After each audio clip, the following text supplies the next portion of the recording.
বুঝবে না সে আরো বেশিটা কি, এর থেকে আর বেশি কি। প্রিয় ভাই সব, নবী করিম সাল্লাল্লাহু আলাইহি সাল্লাম বলেছেন, জান্নাতের সুখ আর শান্তি কোন চোখ নাই যা দেখেছে, যা কোন অন্তঃকরণ নাই যা কল্পনা করতে পেরেছে। এই জান্নাত মুত্তাকিদের জন্য আল্লাহ রাখছেন। সুবহানাল্লাহ। জান্নাতীরা ভাবতেও পারবে না সেই নিয়ামতগুলি কি। প্রিয় ভাই সব,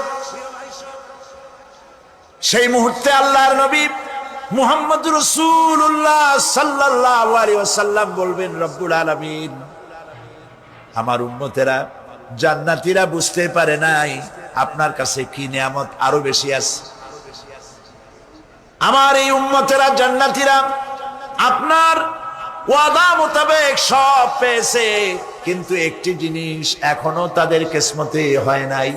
সেই জিনিসটা হলো, যারা তার রবকে না দেখে শুধু কোরআন আর হাদিসের কথা শুনে আরামের ঘুম হারাম করে তাহাজ্জুদের নামাজ আদায় করেছিল, চোখের পানি ফেলেছিল, যারা জান্নাত দেখে নাই, জাহান্নাম দেখে নাই, আপনাকে ভয় করে যারা জীবন পরিচালনা করেছিল, যারা আপনাকে দেখে নাই, না দেখে শুধু কোরআন হাদিস বিশ্বাস করে যারা অকাতরে নিজেদের জীবন বিলায় দিয়েছিল, এই জান্নাতীরা এখন পর্যন্ত তার রবকে দেখতে পারে নাই। আল্লাহ রাব্বুল আলামিন তার সামনে থেকে ৭০,০০০ পর্দা সরে যাবে। আল্লাহ পাক বান্দাদের আরজি পুরা করার জন্য জান্নাতীদের সামনে তিনি জালোয়া ফরোজ হবে। কোরআন শরীফের ভিতরে আল্লাহ পাক বলেন, জান্নাতীরা তারা আল্লাহর দিকে, জান্নাতীরা তার রবের দিকে তাকিয়ে থাকবে, আর রব তার বান্দাদের দিকে তাকায়া থাকবে। প্রাণ ভরে জান্নাতীরা রবকে দেখবে, সুবহানাল্লাহ, আল্লাহ পাককে দেখবে। প্রাণ খুলে আজ দোয়া করি, রব্বুল আলামিন, জান্নাতের যেই পরিবেশে, যেই জায়গায় তুমি দয়া করে তোমার গোলামদেরকে তুমি নিজেই দর্শন দিবে, দেখা দিবে। মনিব গো, ও আমাদের রব, আজ এই বিশাল জনসমুদ্র নিয়ে তোমার দরবারে আবেগ ভরা কণ্ঠে বলি, যেই অনুষ্ঠানটি তুমি এমন মুবারক অনুষ্ঠান করবে যেখানে তুমি জান্নাতীদেরকে দেখা দিবে, ওই জান্নাতের কোনো একটি, ওই অনুষ্ঠানের কোনো একটি কোনায় কানায় আমাদেরকেও দাঁড় করাইয়া দেখার তো।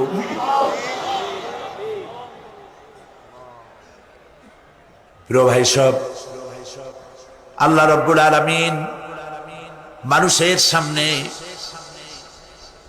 এত সব নিয়ামত রেখেছেন, এই জান্নাত দান করবেন। এরপরে আল্লাহ রাব্বুল আলামিন কোরআনে কারীমের মধ্যে বলেছেন, রব্বিস সামাওয়াতি ওয়াল আরদি ওয়া মা বাইনাহুমার রাহমানি লা ইয়ামলিকুনা মিনহু খিতাবা। এসব পুরস্কার রয়েছে তোমাদের সেই রবের পক্ষ থেকে যিনি আকাশ আর জমিনের মালিক। সুবহানাল্লাহ বলবেন না? যার সামনে কথা বলার ক্ষমতা কারো হবে না। এটি একটি মারাত্মক কথা। কিয়ামতের দিন আল্লাহর দরবারে কেউ কথা বলতে পারবে না আল্লাহর নির্দেশ ছাড়া। একটি আকীদা পরিষ্কার করে নিয়ে যান আপনাদের, সে আকীদাটা এভাবে পরিষ্কার করুন, কোন পীর সাহেব, কোন খাজা বাবা, কোন মাওলানা, কোন মুহাদ্দিস, কোন বুজুর্গ আপনাকে সুপারিশ করতে পারবে না যদি না আল্লাহ পাক তাকে কথা বলার তৌফিক না দেন। মনে থাকবে এটা। আয়াতুল কুরসির ভিতরে আমরা পড়ি, মান যাল্লাযী ইয়াশফাউ ইনদাহু ইল্লা বিইজনিহি। আল্লাহ পাক বলেছেন, কিয়ামতের দিন আল্লাহর দরবারে কার সাহস আছে কথা বলতে পারে? মান যাল্লাযী ইয়াশফাউ ইনদাহু ইল্লা বিইজনিহি। আল্লাহর অর্ডার ছাড়া, হুকুম ছাড়া আল্লাহর সামনে কথা বলার সেদিন কেউ থাকবে না। সুবহানাল্লাহ। কেউ কথা বলতে পারবে না। সুপারিশ করতে হবে, আল্লাহ যারে বলেন তুমি করো, অমুকের জন্য করো, সেই ব্যক্তি শুধু তার জন্যই করতে পারবে, আর কেউ কথা বলতে পারবে না। সেই কঠিন হাসরের ময়দান, যেদিন শুধুমাত্র আল্লাহ পাক কথা বলবেন, আর যারে বলতে বলবেন সেই কেবলমাত্র বলতে পারবে। সুপারিশ এটি আল্লাহ পাক কিয়ামতে পারমিশন দিলে বলা যাবে। হযরত ইব্রাহিম আলাইহিস সালাম কিয়ামতের দিন তার নিজের পিতা সম্পর্কে সুপারিশ করবেন, রব্বুল আলামিন আমার আব্বার জন্য সুপারিশ করতেছি, মেহেরবানি করে জাহান্নাম থেকে তারে আপনি রক্ষা করুন। আল্লাহ রব্বুল আলামিন বলবেন, ইব্রাহিম তোমার সুপারিশ মঞ্জুর হবে না। প্রিয় ভাই সব, একটু মাথা খাটান, চিন্তা করেন। জাতির পিতা কে? জাতির পিতা চিল্লায় বলুন, কলিজা সাফ করে ফেলুন। মুসলমানদের জাতির পিতা হাফিজ কেউ হতে পারে না।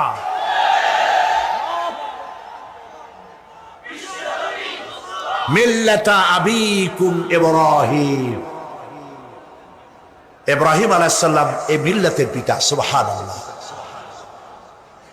হযরত ইব্রাহিম আলাইহিস সালাম কিয়ামতের দিন বলবেন, আল্লাহ আমার আব্বার জন্য সুপারিশ করছি। আল্লাহ পাক বলবেন মঞ্জুর হবে না। আসর তোমার পিতা হতে পারে, কিন্তু আমার খলিলকে আগুনে ফেলার জন্য নমরুদকে সে সহযোগিতা করেছে, আমি তোমার পিতাকে ক্ষমা করব না। নবী করিম সাল্লাল্লাহু আলাইহি সাল্লামকে সাহাবায়ে কেরাম জিজ্ঞেস করেছেন, হে রাসূল আপনার আব্বা এবং আম্মার অবস্থা কি হবে? নবী করিম সাল্লাল্লাহু আলাইহি সাল্লাম কেঁদে ফেলেছেন, সব বলেছেন আমি তাদের কোনো উপকারে আসব না। আল্লাহু আকবার। আপনি মনে করছেন নাকি যে ইয়া নবী সালাম আলাইকা বলি অমনি নবী সুপারিশ পাবেন? এত সহজ। কতগুলা রসগোল্লা খাইলেন আর বড় একটা মিছিল করলেন আর অমনি চলে যাবেন? পৃথিবীর সব মানুষ, সাহাবায়ে কেরাম বাদ দেন, পৃথিবীর সমস্ত মানুষ একত্রিত হয়ে আবু তালেব রাসূলুল্লাহকে যে ভালোবেসেছেন, ওর 1000 ভাগের 1 ভাগও সারা দুনিয়ার মানুষ রাসূলুল্লাহকে ভালোবাসতে পারবে? পারবে? নিজের ছেলে আলীকে, আলী রাদিয়াল্লাহু তাআলা আনহুকে আলাদা বিছানায় শোয়াইয়া, ছোট্ট মানুষ হযরত আলী আলাদা জায়গায় রাখিয়া মুহাম্মদুর রাসূলুল্লাহ সাল্লাল্লাহু আলাইহি সাল্লাম এতিম মানুষ তারে কলিজার সাথে বুকের মধ্যে আশ্রয় তো দিয়ে আগলে রেখেছেন বুক ভরে। সেই আবু তালেব মৃত্যুর সময় নবী করিম সাল্লাল্লাহু আলাইহি সাল্লাম বলেছিলেন, চাচা একটি বার আমার কানে তাওহীদের কালেমা শোনায় দেন। আবু তালেব তার কিসমতে ছিল না কালেমা। মরে যাওয়ার পর একজন সাহাবী বলেছিলেন, ইয়া রাসূলুল্লাহ মৃত্যুর সময় আবু তালেবের মুখ আমি নড়তে দেখেছি, তিনি কালেমা পড়েছেন সম্ভবত। রাসূলুল্লাহ সাফ বলেছেন আমি শুনি নাই। এত ভালোবাসার পরেও হাদিস শরীফে এসেছে আবু তালেব জাহান্নামে যাবে। কোথায় যাবে? জাহান্নামে। সবচাইতে কম আযাব হবে কার? আবু তালেবের। কম আযাবটা কি? হাদিস শরীফে এসেছে কম আযাব হলো জাহান্নামের আগুন দিয়ে এক জোড়া জুতা তৈরি করে আবু তালেবের পায়ে পরিয়ে দেওয়া হবে। সেই জাহান্নামের আগুনের তৈরি করা জুতার তাপে আবু তালেবের মাথার ঘিলুগুলো টকবক করে বউ পড়তে লাগবে। এত ভালোবেসে যদি কিয়ামতে উপায় না হয়, আপনি ইয়া নবী সালাম আলাইকা, ইয়া রাসূল সালাম আলাইকা, আর কতগুলো জিলাপি খাইলেন, বড় একটা মিছিল করলেন। প্রিয় ভাই সব, এইসব বেদাত ছাড়ুন, এগুলি সুস্পষ্ট বিদআত। রাসূলুল্লাহকে ভালোবাসবেন, সাহাবীরা যেভাবে ভালোবেসেছেন ওইভাবে ভালোবাসবেন। আল্লাহ রাব্বুল আলামিন বলেন, যালিকাল ইয়াউমুল হক ফামান শাআ আত্তাখাযা ইলা রাব্বিহি মাআবা। এই দিনটি অবশ্যই আসবে, সেদিনটি নিশ্চিতভাবে আসবে। আর এখন যার ইচ্ছা সে তার রবের দিকে অগ্রসর হোক। ইন্না আনজারনাকুম আযাবান করিবান ইয়াওমা ইয়ানজুরুল মার'উ মা কদ্দামাত ইয়াদাহু ওয়া ইয়াকুলুল কাফিরু ইয়া লাইতানি কুনতু তুরাবা। ইন্না আনজারনাকুম আযাবান করিবা, খুব নিকটবর্তী একটি আযাব সম্পর্কে আমি তোমাদেরকে সতর্ক করে দিলাম। কে বলতেছে? আল্লাহ পাক। লক্ষ্য করুন আল্লাহ কি বলছেন, খুব নিকটবর্তী একটি কঠিন শাস্তি, আযাব অর্থাৎ কিয়ামত, এ সম্পর্কে আমি তোমাদেরকে সতর্ক করে দিলাম। আল্লাহ পাক হযরত মুসা কি বলেছেন, ওয়া মা তিলকা বিয়ামিনিকা ইয়া মুসা, মুসা রে তোমার হাতে ওটা কি? মুসা আলাইহিস সালাম বললেন এটা লাঠি। আল্লাহ পাক বললেন ফেলে দাও লাঠি, লাঠি ফালায় দিলেন। কি হয়? আল্লাহ পাক বলছেন ইন্না কাইদাশ শয়তানে কানা দাঈফা, শয়তানের চক্রান্ত যতই তুমি মনে করো অনেক ষড়যন্ত্রের জাল বিস্তার হয়ে আছে, আল্লাহ কয় কিছুই না, দাঈফা অত্যন্ত দুর্বল। আল্লাহ পাক বললেন ধরো, মুসা আলাইহিস সালাম সাপ ধরলেন, সঙ্গে সঙ্গে লাঠি হয়ে গেল। ফিরআউন বরদাস্ত করলো না, রাষ্ট্র শক্তির পক্ষ থেকে আক্রমণ শুরু হলো। অপরাধ কি? মুসা আলাইহিস সালামের অপরাধ কি? কি অপরাধ? মাশাআল্লাহ বুঝতে পেরেছেন। অপরাধ হচ্ছে তিনি বলেছেন লা ইলাহা, জোরে বলেন লা ইলাহা ইল্লাল্লাহ। তো আমি বলবো আল্লাহ রাব্বুল আলামিন কোরআনে কারীমের মধ্যে বলেছেন আল্লাহু লা ইলাহা ইল্লা হুয়াল হাইয়ুল কাইয়্যুম। কোন সূরা আছে? কোন আয়াতে? আয়াতুল কুরসি। পড়তে ইচ্ছে করে না? পড়েন আমার সাথে। আল্লাহু লা ইলাহা ইল্লা হুয়াল হাইয়ুল কাইয়্যুম।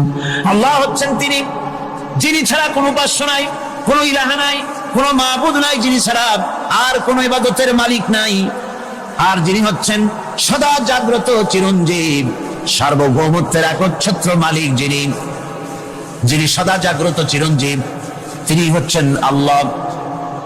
এখন কেউ যদি বলেন আল্লাহ অক্ষর কি, এক একটা অক্ষর বাদ দিয়া আল্লাহরে চিনায় দেন, তাও চিনানো যাবে। আল্লাহর প্রথম অক্ষর যদি বাদ দেন কি থাকবে? কোরআনে কারীম বলছে তা দিয়ে বোঝা যাবে লিল্লাহি মা ফিস সামাওয়াতি ওয়া মা ফিল আরদ। আল্লাহ হচ্ছেন তিনি যার জন্য আকাশ আর জমিন, আকাশ এবং জমিনের একচ্ছত্র মালিক, এর মাঝখানে যা কিছু আছে সব কিছুর মালিকানা যার হাতের মুঠায়, তিনি আমার আল্লাহ। তিনি কে? আল্লাহ। এরপরে যদি বলেন আরেকটা নাম ছেড়ে দেন, আলিফ সাল্লাম একটা নাম ছেড়ে দিলাম, তাহলে কি থাকলো? লাহ থাকলো, দুইটা অক্ষর থাকলো লাহু। এর লাহু দিয়েও আল্লাহ রাব্বুল আলামিনের সিফাতকে, তার গুণকে বোঝা যাবে।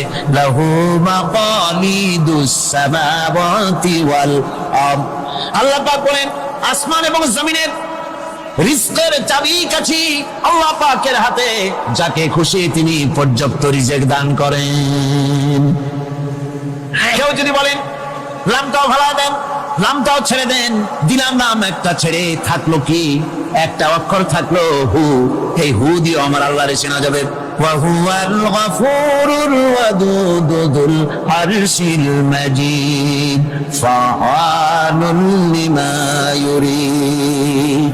আমার আল্লাহ হচ্ছেন তিনি যিনি ক্ষমাশীল, যিনি দয়াবান, যিনি বান্দাকে মহব্বত করেন, যিনি হচ্ছেন আরশে আসিমের মালিক, যার তিনি হচ্ছেন সেই মহান সত্তা যিনি যা খুশি তাই করতে পারেন। সুতরাং আল্লাহ হচ্ছেন এমন এক লফজ, এমন এক নাম, এমন এক ইসমে জাত যার কোনো বিকল্প নাই, যা অনুবাদ করে আল্লাহকে স্রষ্টা বললে এটা সারবে না, সৃষ্টিকর্তা বললে সারবে না। আল্লাহ পাকের নামের বিরাট বিশাল ব্যাপক অর্থ রয়েছে। সুতরাং আল্লাহকে আল্লাহই বলতে হবে। আল্লাহকে কি বলতে হবে? আল্লাহ আল্লাহ আল্লাহ। কত মজাই নামে, সুবহানাল্লাহ, কত মজাই নামে। আল্লাহ রাব্বুল আলামিন বলেন, আমরা শুরু করছি সূরা ফাতিহা, অভিনন্দন পত্র দিচ্ছি। কারে দিচ্ছি? আল্লাহ পাককে দিচ্ছি। শেখানো ভাষা দিয়ে রব্বুল আলামিন বলেন প্রশংসা করো, আলহামদুলিল্লাহি রাব্বিল আলামিন। সমস্ত প্রশংসা আল্লাহ পাকের, যিনি হচ্ছেন রব, যিনি কি? রব। এখন এই রব শব্দের বাংলা অর্থ করা হয় প্রভু, লালনকারী, প্রতিপালনকারী, কিন্তু এই অর্থ যথেষ্ট নয়।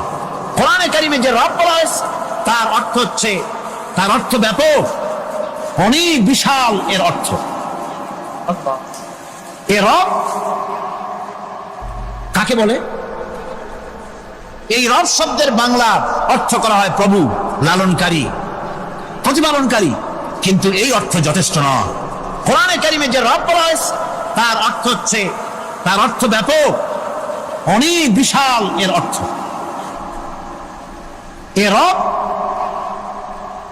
কাকে বলে আমি রবের সমস্ত ব্যাখ্যা করতে পারবো না, তবে অল্প কথায় এমন ভাবে বলতে চেষ্টা করব যাতে করে আপনাদের বুঝে আসবে ইনশাআল্লাহ। আমরা বলি ইনশাআল্লাহ।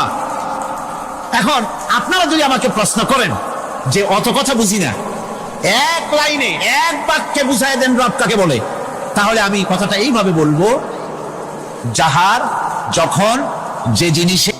আমার চ্যানেলটি সাবস্ক্রাইব করুন প্লিজ। যতটুকু প্রয়োজন তাহাকে তখন সেই জিনিস ফরিয়াদ করার আগে যিনি পৌঁছে দেন তার নাম হচ্ছে রব। এ রব হচ্ছে তার মধ্যে রুবুবিয়তের সম্পূর্ণ কোয়ালিটিতে ভর্তি। আল্লাহ পাকের মধ্যে রুবুবিয়তের কোয়ালিটি। রব শুধু সৃষ্টি করেই ছেড়ে দেন না, প্রতিপালন করেন, পূর্ণতায় পৌঁছে দেন। সুবহানাল্লাহ বলতে ইচ্ছে করে না ভাইরা? দেখেন আল্লাহ রাব্বুল আলামিন এমন রব, বাংলাদেশের কুকুর আর আমেরিকা ইউরোপের শীত প্রধান দেশের কুকুর একরকম নয়। আমাদের দেশের পশু ইউরোপ আমেরিকা শীত প্রধান দেশের পশু একরকম নয়। তার কারণ হলো আমাদের দেশে শীত কম, নাতিশীতোষ্ণ অঞ্চলের মধ্যে খানিকটা পড়ে যায়। এখানে পশুদের গায়ে কম পশম থাকলে কোনো অসুবিধা নাই। ভেড়া, ঘোড়া, কুকুর, বন্য প্রাণীকে কেউ তো কম্বল দেয় না, ল্যাব দেয় না, রাজাই দেয় না, খাতা দেয় না, চাদর দেয় না। আল্লাহ রাব্বুল আলামিন তিনি এমন রব, শীত প্রধান দেশের পশুদের গায়ে পশম দিয়া চিরস্থায়ী কম্বল জড়ায় দিয়েছেন। এটা হচ্ছে রব। প্রতিপালনের পদ্ধতি কি সুন্দর করে তিনি প্রতিপালন করছেন, কি সুন্দর করে তিনি পশু পক্ষীগুলিকে তাদের আহার জোগাড় করছেন, প্রতিপালন করছেন। তিনি রব, মানুষকে সৃষ্টি করেছেন, আমাদেরকে সৃষ্টি করেছেন, সব প্রয়োজন মিটাইছেন, সকল প্রয়োজন মিটিয়েছেন, একটা জিনিস বাদ রাখেন না। আমাদের মুখে দাঁতের দরকার ছিল, মায়ের পেট থেকে দাঁত নিয়ে আসিনি। মায়ের পেট থেকে আসার পরে আমাদের খাবারের দরকার ছিল। লক্ষ্য করেন রব কারে বলে, লক্ষ্য করুন। মায়ের পেটের মধ্যে যখন ছিলাম ওখানে কোনো রোগের জীবাণু ঢুকতে পারে নাই। ফি করারিন মাকিন, একটি সুরক্ষিত জায়গায় আল্লাহ রাব্বুল আলামিন বাচ্চাকে রেখেছেন, যেখানে কোনো সর্দি হবে না, জ্বর হবে না, সর্দি হবে না, ব্রঙ্কাইটিস হবে না, ডায়াবেটিস হবে না, প্রেসার হবে না। মায়ের পেটের মধ্যে বাচ্চাকে এমন জায়গায় আল্লাহ যত্ন করে রেখেছেন। এই বাচ্চা যখন মায়ের পেট থেকে বেরিয়ে এলো তখন তার পরিবেশ অত্যন্ত খারাপ। এখানে পলিউশন আছে, এখানে কার্বন ডাই অক্সাইড আছে, এখানে বিষাক্ত হাওয়া আছে, এখানে দূষিত আবহাওয়া রয়েছে। প্রতি মুহূর্তে রোগ তাকে হামলা চালাতেছে। এই রোগের থেকে সে বাচ্চা বাঁচবে কি করে? এই জন্য রব্বুল আলামিন তিনি এমন রব, মায়ের বুকের মধ্যে যে খাবার তৈরি করলেন বাচ্চার, ওই খাবারের মধ্যে বাচ্চার ওষুধ আল্লাহ পাক বানায়া দিলেন। মায়ের বুকের দুধ শুধু দুধ নয়, এটা ওষুধ। সুবহানাল্লাহ। এটা খাদ্য, এটা ওষুধ, এটা ভিটামিন, এটা ক্যালসিয়াম, এটা কার্বোহাইড্রেট, যা দরকার বাচ্চার জন্য সব আল্লাহ মায়ের দুধের মধ্যে দিয়ে দিলেন। যতক্ষণ বাচ্চা পেটে ছিল দুধ ছিল ঘন, যখন বাচ্চা মায়ের পেট থেকে বেরিয়ে এলো দুধটা হয়ে গেল পাতলা। এই পাতলা দুধটা খাবে, ওষুধ আছে এর মধ্যে, ভিটামিন আছে, খাইতে যেন বিশ্বাস না হয় একটু মিষ্টি দিয়ে দিলেন আল্লাহ, যাতে বাচ্চা মুখ ফিরায় না নেয়, সেজন্য খাইতে চায়। তারপরে যখন বাচ্চার হাড্ডি খেতে হবে, মাছ খেতে হবে, গোশত খেতে হবে, দুধের আর দরকার নাই। তার শরীরের ভিতরে রেজিস্ট্যান্স, রোগ প্রতিরোধক শক্তি তৈরি হয়েছে। এখন আরো ভালো খাবার দরকার। আল্লাহ রাব্বুল আলামিন মায়ের দুধকে শুকায় দিলেন, চুষলে আর পাওয়া যাবে না, দুধ শুকায় গেছে। এখন বাইরের খাবার খেতে হবে। আসছিল যখন বুকে দাঁত ছিল না, বাইরে যখন এলো দাঁতের যখন দরকার হলো, কোন আল্লাহর বান্দা কি আল্লাহর কাছে দরখাস্ত করেছেন যে আল্লাহ আমার কয়েকখান দাঁত দাও, দাঁত ছাড়া আমি চাবাই কেন? এই সবগুলি দাঁত কে সেট করে দিলেন? রব্বুল আলামিন দাঁতগুলিকে সেট করে দিলেন। বুকের মধ্যে দাঁত এসে গেল। আল্লাহ রাব্বুল আলামিন শরীরটাকে সাজিয়ে গুছিয়ে, হিউম্যান বায়োলজি যাকে বলা হয়, এই শরীরকে যে সুন্দর করে আল্লাহ পাক তৈরি করলেন, বলে শেষ করা যাবে না কত সুন্দর করে আল্লাহ পাক বানিয়েছেন। আপনার মাথার ভিতরে সেল তৈরি করা হলো, ব্রেন তৈরি করা হলো। এই ব্রেনটা শুকনা জায়গায় রাখা হয় নাই।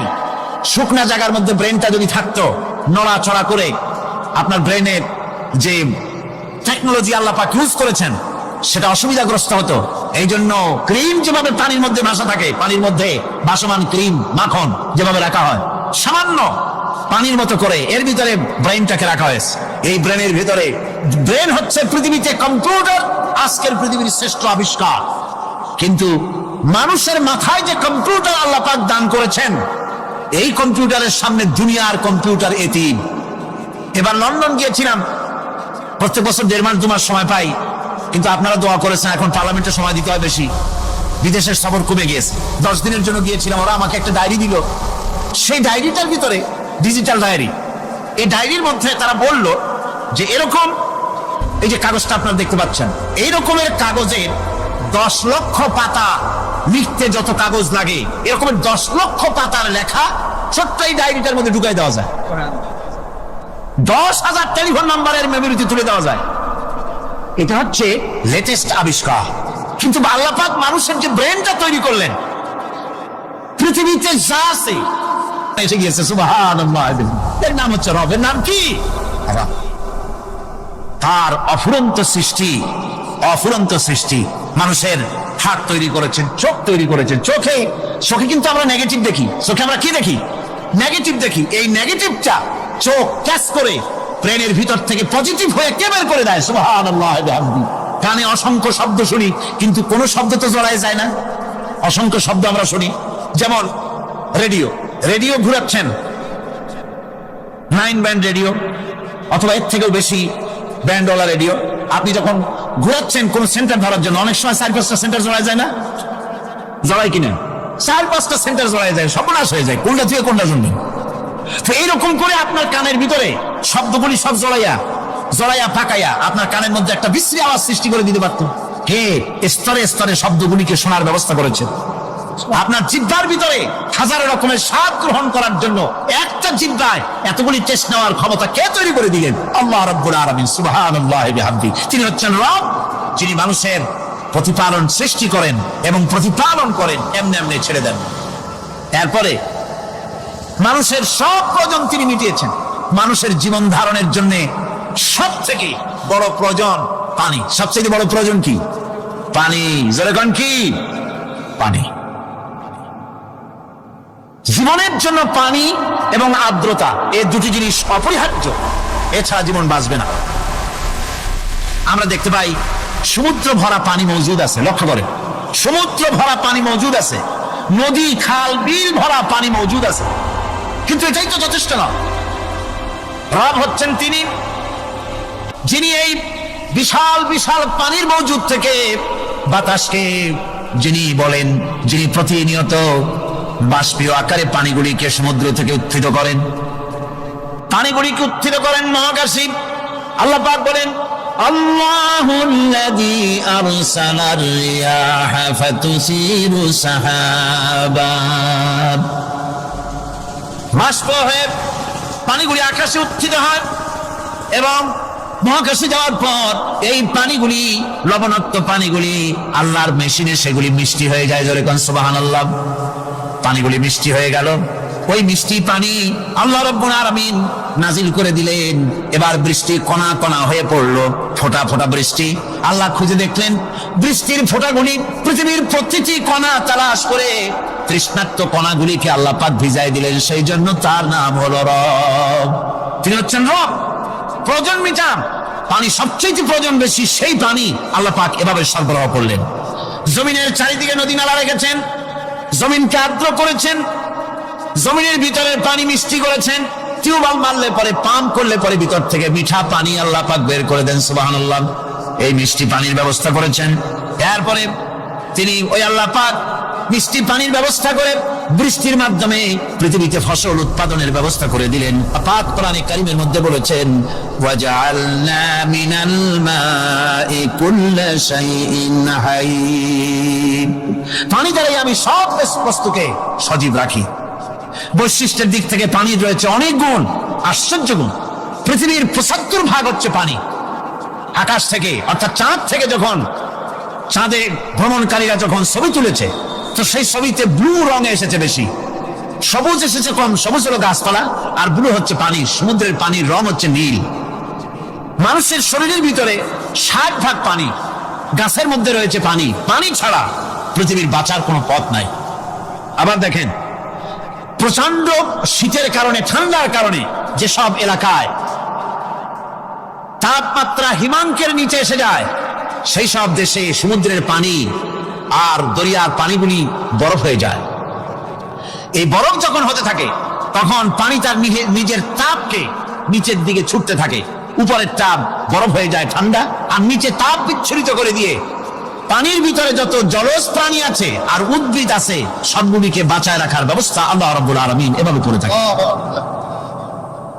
এবার আল্লাহ রাব্বুল আলামিন বলছেন, এই পানি ছাড়া মানুষ বাঁচে না, প্রাণী বাঁচে না। পানি এমন এক জিনিস, এমন এক নিয়ামত আমি দান করলাম। আল্লাহ পাক বলেন, কুল আরাআইতুম ইন আসবাহা মাউকুম গাওরান ফামান ইয়াতিকুম বিমাইন মাইন। বলো দেখি, সবে শুকাইয়া যদি যায় এই জমিনের পানি, তাহলে হেথায় তটনির ধারা কে দিবে সবারে আনি। এই পৃথিবীর নদী নালা খাল বিল জমিনের আভ্যন্তরীণ দিকে পানিগুলি যদি আমি আল্লাহ রাব্বুল আলামিন শুকায় দেই, তাহলে আমি আল্লাহ ছাড়া এমন কে আছে যে নতুন করে আবার পানির আমদানি করে দিতে পারে? আছে কেউ? আজ পানির শূন্যতা আমাদের দেশে দেখা যাচ্ছে। পানি আস্তে আস্তে কমে যাচ্ছে, আস্তে আস্তে পানি শেষ হয়ে যাচ্ছে। কি কারণে শেষ হচ্ছে এবং কি হলে পানি পাওয়া যাবে পরে বলা যাবে ইনশাআল্লাহ। তো জীবন ধারণের জন্য যেমন পানির প্রয়োজন, জীবন ধারণের জন্য তেমন বাতাসেরও প্রয়োজন। পানি ছাড়া তো কিছু সময় চলতে পারে, পানি এবং খাদ্য ছাড়া কিছু সময় চলতে পারে, কিন্তু বাতাস ছাড়া তো এক মুহূর্ত চলে না, ঠিক কিনা? বুঝেন কিনা কথা? বাতাস ছাড়া এক মুহূর্ত চলতে পারে না। অথচ আল্লাহ রাব্বুল আলামিন এই বাতাস দিয়ে গোটা আকাশকে, শূন্য জায়গাগুলি বাতাস দিয়ে ভরে রেখেছেন, যাতে করে কারো বাতাসের কোনো অসুবিধা না হয়, শ্বাস করতে কোনো কষ্ট না হয়। প্রাণী জগৎকে বাতাস দিয়ে বাঁচিয়ে রাখার জন্য আল্লাহ পাক মহাশূন্যকে এভাবে সব এলাকা বাতাস দিয়ে ভরে রেখেছেন। এই জন্য তার নাম হচ্ছে রব। এটাই হচ্ছে রুবুবিয়তের নমুনা।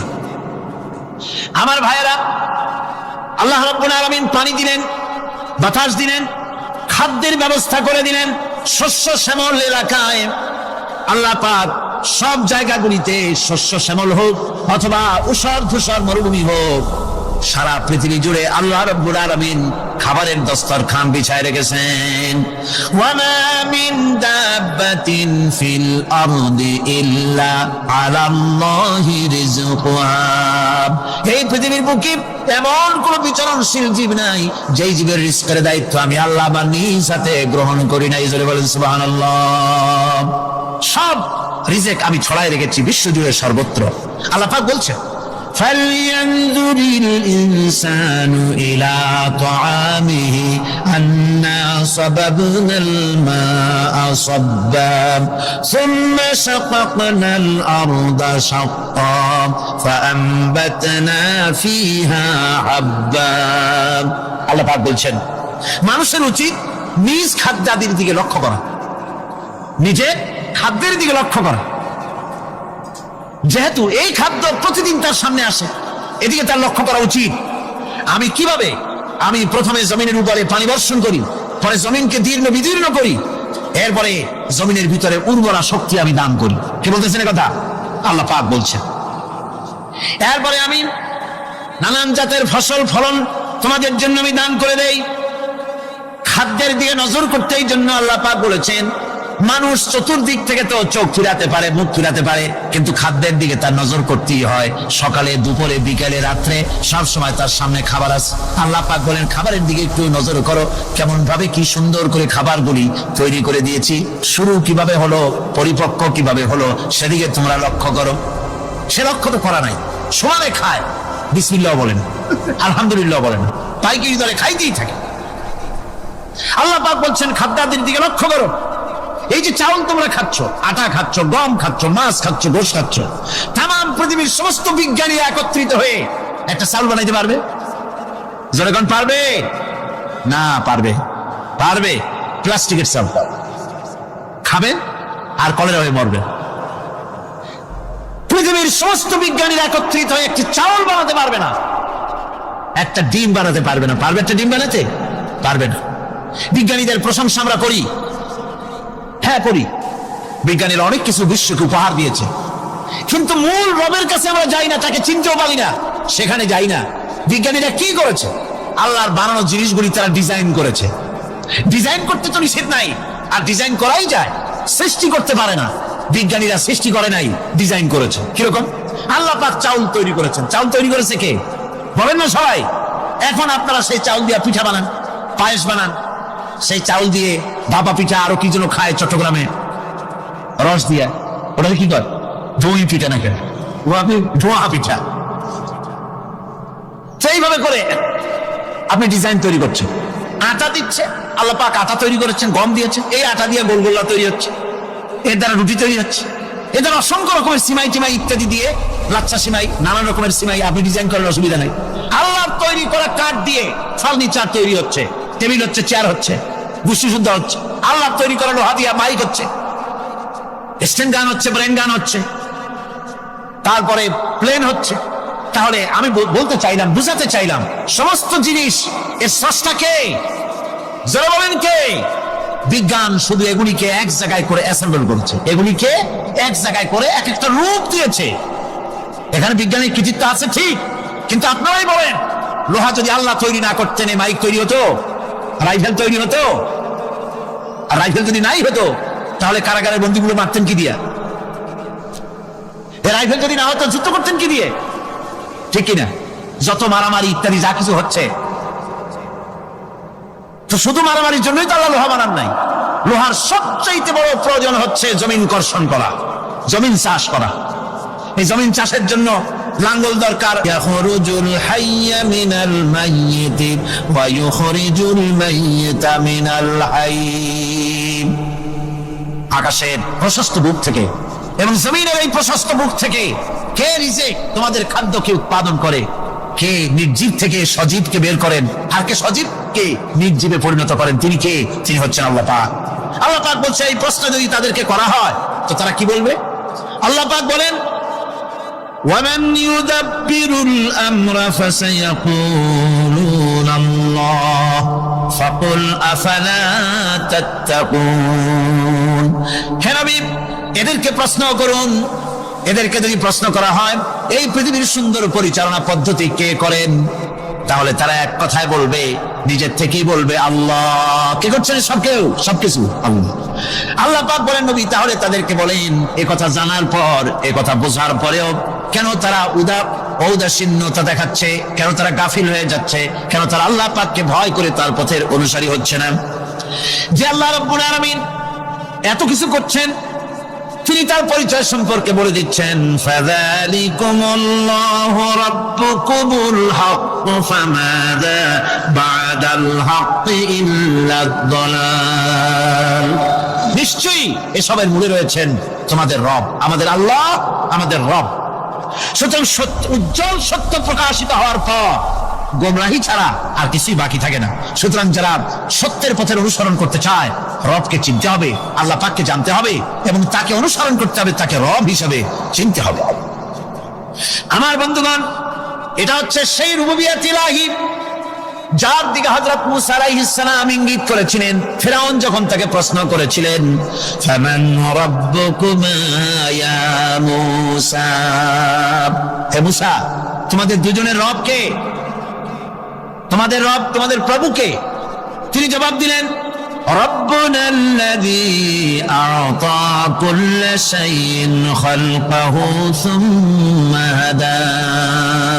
রব হচ্ছেন আমাদের তিনি, যিনি নাকি আমাদের প্রতিপালক, আমাদেরকে সৃষ্টি করেছেন এবং আমাদেরকে হেদায়েত দিয়েছেন, সঠিক পথের দিশা দিয়েছেন। এখানে হেদায়েত হচ্ছে এখানে হেদায়েত শব্দের অর্থ হচ্ছে সৃষ্টি শুধু করেন নাই, তাকে চলার, তার খাদ্য অনুসন্ধানে, তাকে বেঁচে থাকার সবকিছুর উপকরণ, এর কমন সেন্স, এর সাধারণ জ্ঞান আল্লাহ পাক তার সাথে দিয়েছেন। তিনি হচ্ছেন রব। আচ্ছা, একটা দৃষ্টান্ত দেই। এই হেদায়েতটা কি? এই হেদায়েতটা হচ্ছে, আপনাদের বাড়িতে যদি কারো বিড়াল থাকে, বিড়াল, বিড়াল বোঝেন তো না? কি বলে এটা? বিড়াল, বিলাই নাকি বলে? বিড়াল। এই বিড়াল যদি আপনাদের কারো বাড়িতে থাকে, তো বিড়ালের প্রসবকালীন অবস্থা দেখবেন, বিড়ালের প্রসব হবে, বাচ্চা দেবে। বিড়াল তখন ঘরের মধ্যে পেরেশান হয়ে ঘুরতে থাকে, একটা নিরাপদ জায়গা খোঁজে, একটা নিরাপদ জায়গা খোঁজে। প্রসব করার 2-3 দিন আগের থেকে খুঁজতে থাকে তার জন্য নিরাপদ জায়গা কোনটা। এরপরে খুঁজতে খুঁজতে প্রসবের দিন সে সত্যিকারের ঘরের মধ্যে সবচেয়ে কোনা কানা জায়গা যেটা, সেই রকম একটা নিরাপদ জায়গা সে বেছে নিল। এরপরে বাচ্চা হলো। বাচ্চা হওয়ার পর এই বাচ্চার উপরে কেউ যেন আক্রমণ না করে, শত্রু যেন তার জায়গাটিতে না আসে, এই জন্য বাচ্চাটা আরো তো হাত দিয়ে মায়ের মতো করে নিতে পারে না, সে আস্তে করে ঘাটটা কামড়ায় ধরে যাতে করে বাচ্চা ব্যথা না পায়। ওইভাবে করে ঘাট কামড়ায় ধরে, আজকে এই সিঁড়ির নিচে, কালকে ওই খাটের নিচে, পরশুদিন এই আলমারির কোনায়, এইভাবে বাচ্চাগুলি সরায় সরায় রেখে বাচ্চাকে প্রতিপালন করে। এই বিড়াল হেদায়েত দিলটা কে? যিনি দিলেন তার নাম রব। তিনি হচ্ছেন রব্বুল আলামিন। সন্তান প্রতিপালনের ব্যবস্থা শুধু দুনিয়ার মানুষকেই দেন নাই, প্রাণী জগৎকেও দিয়েছেন। সুবহানাল্লাহ। বলেন বলেন, মুরগির বাচ্চা হলো, ডিমের থেকে বাচ্চা বেরোলো, এই বাচ্চাগুলি হয়েছে গতকাল। আজকে বাচ্চাগুলি আদার খাচ্ছে মায়ের সাথে, হঠাৎ করে একটা চিল এলো, আর ওর মা একটা সিগন্যাল মারলো, সাথে সাথে বাচ্চাগুলি দৌড়াইয়া এমন পলান দিল, আপনি তো ভালো, একাদশীর বাপেও তালাশ করে পাবে না যে মুরগির বাচ্চা পলাইলো। এখন ওই বাচ্চাটিকে এই সিগন্যাল সম্পর্কে কে অবহিত করলো যে এরকম একটা আওয়াজ শুনলে এটা ভীতির আওয়াজ, এটা সাইরেন, এটা বিপদ সংকেত, এটা ডেঞ্জার সিগন্যাল, এটা শুনলে দেখলে তাড়াতাড়ি করে আত্মগোপন করবা। কে শিখাইলো? কে শিখাইলো? আল্লাহ পাক শিখাইছেন। এখন এক শ্রেণীর বুদ্ধিজীবী তারা আবার উল্টা কথা কয়। তারা বলে কি? তারা বলে যে মুরগি বাচ্চা, এই বাচ্চা যে দৌড় মারলো, এখানে আল্লাহ এইসব কিছু নাই, নাউযুবিল্লাহ মিন যালিক। তো এখানে কি আছে? ওই যে এখানে বিষয়টা হলো এই যে এই মুরগি আর মোরগ, ওর বাপ মা, এই দুজনের মধ্যে আছে চিলের ভয়, আছে শিয়ালের ভয়। ওই ভয় ওদের মধ্যে ছিল, এই মা বাপের ক্রসের মাধ্যমে বাচ্চা আসছে, কাজে ওই ভয়, বাপের যদি কোনো রোগ থাকে, মায়ের রোগ থাকে, তো এগুলি তো বাচ্চার মধ্যেও ঢোকে। তো ভয় হোক, সুখ হোক, দুঃখ হোক, এই অনুভূতি স্বাভাবিক প্রক্রিয়ার মাধ্যমে বাচ্চার মধ্যে ঢুকছে, আর সিল দেখে আওয়াজ শুনে সে আত্মগোপন করেছে। এইটা আমি পড়িয়া আমি আমার আলোচনা এক জায়গায় বললাম বুদ্ধিজীবীদের উদ্দেশ্যে, যদি সত্যি তাই হয়, মোরগ আর মুরগি মা বাবার মধ্যেই ভয় আছে বলে বাচ্চার মধ্যেই ভয় ঢুকছে, সেই জন্য সে আত্মগোপন করছে। তাহলে আবার মানুষের ব্যাপারে কথাটা আনি, মানুষেরা সাপের ভয় করে না মহব্বত করে? কথার জবাব দিলে না, যখন তখন মনে হয় আপনারা সাপ বুঝি ভালোবাসেন। সাপ আমরা সকলেই ভয় পাই, মায়ের ভয় পায়, বাবাও ভয় পায়। এই মায়ের গর্ভে সন্তান এসছে, সন্তানের বয়স 2 বছর, 2.5 বছর, ঘরের মধ্যে কেউ ছিল না, ঘরের মধ্যে একটা সাপ আসছে, একটা সুন্দর সাপ, দেখতে সুন্দর, কিন্তু সে সাপে কামড়ালে মানুষ মরে যায়। ওই সাপটা মাথা উঁচু করে ফোনা ধরেছে, এই বাচ্চাটা কি সাপ দেখে দৌড় মারবে, না বাচ্চাটা ওই সাপটাকে ধরার জন্য সে এগিয়ে যাবে? কোনটা করবে? এগিয়ে যাবে। তাহলে মা বাপের ভয়, তাদের মা বাপের রক্তের মধ্যে, শিরার মধ্যে, সব জায়গায় সাপের ভয়, তার মাধ্যমে বাচ্চা হিসেবে বাচ্চার মধ্যে সাপের মহব্বত হলো, কারণ ভয় হলো না কেন বাচ্চা অবস্থায়। সুবহানাল্লাহ। আমার বন্ধুগণ, মুরগির বাচ্চাকে হেফাজত করার জন্য বুদ্ধিমান প্রাণী মানুষ তার কাছে নাই বলে আল্লাহ রাব্বুল আলামিন তারে বাচ্চা অবস্থা থেকে বোঝার তৌফিক দিয়েছেন কোনটা ভয়ের আওয়াজ, কোনটা হলো বিপদের আওয়াজ। মানব সন্তানের প্রতিপালন করার জন্য তার মার বাবা আছে বলে ওই রকম করে পশুদের মতো আল্লাহ বানান নাই, তাকে হেফাজত করার জন্য মা বাপ আছে বলে এই দায়িত্ব আল্লাহ পাক মা বাপের উপরে ছেড়ে দিয়েছেন। মা বাপ তাকে হেফাজত করে। রুবুবিয়তের প্রতিপালন, হেদায়েতের এই প্রতিপালন আল্লাহ পাক মানুষকে এভাবে করে তাদেরকে হেদায়েত দিয়েছেন, তার পথের চলার দিশা দিয়েছেন। পিঁপড়ার খাদ্য সংগ্রহের ব্যাপারটা দেখেন, পিঁপড়ার আছে দারুণ ঘ্রাণ শক্তি। কোথায় খাবার? 5 তলায়। আপনি মিষ্টি খাচ্ছেন, রসগোল্লা থুয়ে দেন, তারপরে দেখেন কোন জায়গায় দিয়ে পিঁপড়া এসে জমের খাওয়া খায়, ঠিক কিনা? দেখেন তার কত তীব্র ঘ্রাণ শক্তি, সেখানে চলে যাচ্ছে। তাকে হেদায়েত দেওয়া হয়েছে, তাকে ঘ্রাণ শক্তি দেওয়া হয়েছে। চিল, শকুন, ঈগল কোথায় থাকে বুঝেন না? মহাশূন্যে 3 থেকে 3.5 মাইল উপরে শকুন, বাজ, ঈগল উঠতে থাকে, খাবে কি? ওখানে তো তার খাবার ছড়ানো নেই। আল্লাহ হচ্ছেন এমন রব, আমাদের স্রষ্টা হচ্ছেন এমন রব, যিনি ওই চিল বা হাজার শকুন মহাশূন্যে যেগুলি উড়ে বেড়ায়, ওদেরকে আল্লাহ পাক এমন তীব্র দৃষ্টি শক্তি দান করেছেন, 3 মাইল উপর থেকেও ছাগল মুরগি মরা দেখলে ওখান থেকে সে ঝাঁপায় পড়ে তাকাতে পারবে। তাকে দেওয়া হচ্ছে দৃষ্টিশক্তি। এরকম করে যার যা প্রয়োজন, সমস্ত প্রয়োজনগুলি আল্লাহ মিটাচ্ছেন। এরই নাম হচ্ছে রুবুবিয়াতে ইলাহি। এটাই হচ্ছে আল্লাহ পাক রব। এটা তার অসংখ্য প্রমাণ। জগৎ, একটা জগৎ হলো এইটা, ইহ জগৎ আর পরজগৎ, এছাড়া আর কিছু জানি না। এই দুইটাই জগৎ আমাদের কাছে। এখন দেখেন বিজ্ঞানীরা কি বলছে। বিজ্ঞানীরা বলছেন সৌরজগতে শুধু আমাদের সৌরজগৎটাই শেষ না, অসংখ্য সৌরজগৎ আছে মহাশূন্যে, অসংখ্য সৌরজগৎ। পৃথিবীর প্রতি 4 বিলিয়ন মানুষ যদি এক একটা সৌরজগৎ দখল করে, তাতেও সৌরজগৎ শেষ হবে না। আরো সহস্র সহস্র বিলিয়ন বিলিয়ন সৌরজগৎ আরো ফাঁকা পড়ে থাকবে। এত সৌরজগৎ আল্লাহ সৃষ্টি করেছেন। এই মহাশূন্যে বহুমাত্রিক জগতের কথা আল্লাহ পাক এখানে বলেছেন। এই পৃথিবী একটা জগৎ, এই মাটির তলে আছে আর এক জগৎ, সমুদ্রের ভিতরে আছে পানির তলার আর এক জগৎ। আর মহাশূন্য যে কি তা আপনার মাথায় শূন্য হয়ে যাবে চিন্তা করতে করতে। এই জন্য বিজ্ঞানীরা, বড় বড় বিজ্ঞানী, এরা কিন্তু নাস্তিক হয় না। বর্তমান বিজ্ঞানীরা চিন্তা করে গবেষণা করে খেয়ে হারিয়ে ফেলছে মহাশূন্যকে দেখে। যেখানে আছে গ্যালাক্সি, যেখানে আছে মিল্কি ওয়ে, যেখানে রয়েছে অসংখ্য তারকা, এই পৃথিবীটা মহাশূন্য আল্লাহ যেভাবে তৈরি করেছেন, সেই তুলনায় এই পৃথিবী একটা মার্বেলের চাইতে খুব বেশি একটা বড় কিছু হয় বলে মনে হয় না।